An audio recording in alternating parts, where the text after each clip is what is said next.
Agora veremos de perto quem eram nossos ancestrais. Uma simples circunstância química levou a um dos grandes momentos na história do nosso planeta. Havia muitos tipos de moléculas na sopa primordial. Alguns foram atraídos pela água por um lado e repelidos por ela por outro.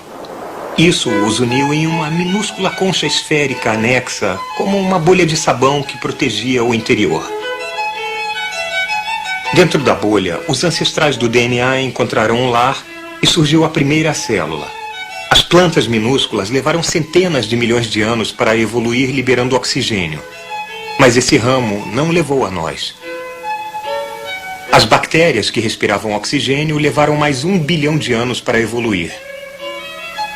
De um núcleo nu, uma célula desenvolvida com um núcleo dentro. Algumas dessas formas, parecendo amebas, finalmente levaram as plantas.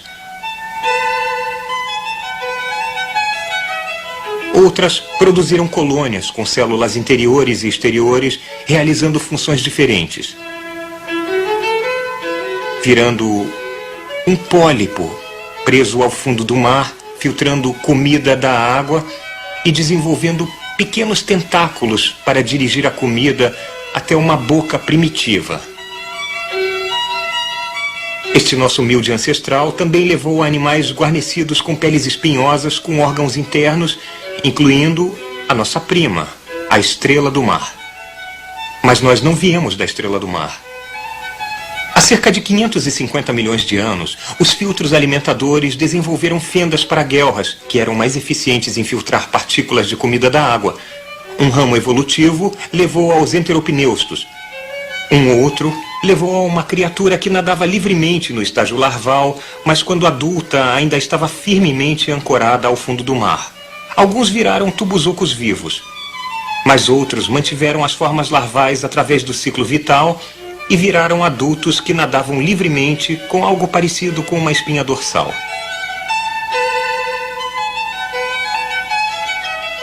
Os nossos ancestrais agora, há 500 milhões de anos, eram peixes sem maxilares com filtros alimentadores, um pouco parecidos com lampreyas. Gradualmente, esses peixes minúsculos desenvolveram olhos e maxilares. Os peixes então começaram a devorar uns aos outros. Quem conseguia nadar rápido, sobrevivia. Quem tivesse maxilares para comer, agora podia usar as guelras para respirar o oxigênio na água. Foi assim que surgiram os peixes modernos. Durante o verão, alguns pântanos e lagos secaram. Então, alguns peixes desenvolveram um pulmão primitivo para respirar ar até chegarem às chuvas. Seus cérebros estavam ficando maiores. Se as chuvas não vinham, era útil poder seguir até o próximo pântano. Essa foi uma adaptação muito importante. Os primeiros anfíbios se desenvolveram ainda com uma cauda tipo peixe. Os anfíbios, como os peixes, botavam seus ovos na água onde eram facilmente comidos.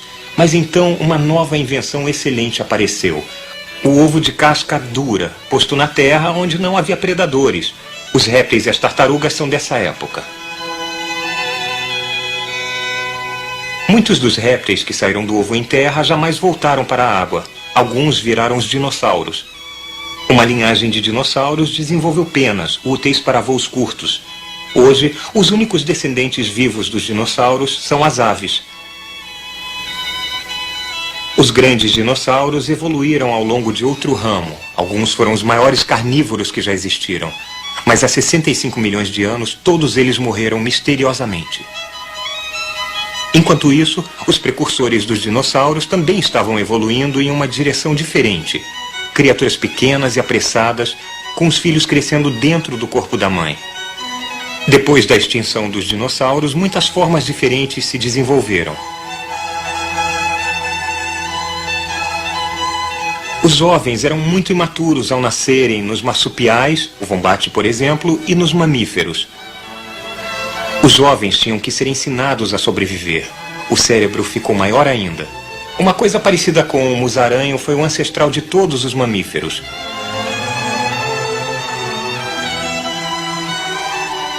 Uma linhagem foi para as árvores, desenvolvendo a destreza, visão estéril, cérebros maiores e uma curiosidade sobre o seu ambiente. Alguns viraram babuínos. Mas não é essa a linhagem até nós. Os macacos e os humanos têm um ancestral comum recente.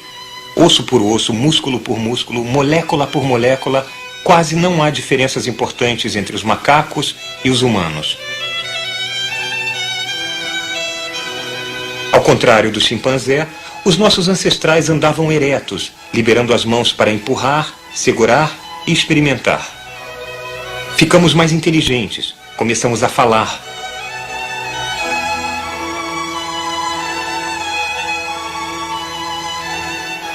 Muitos ramos colaterais da família humana se extinguiram nos últimos milhões de anos. Nós, com nossos cérebros e nossas mãos, somos os sobreviventes.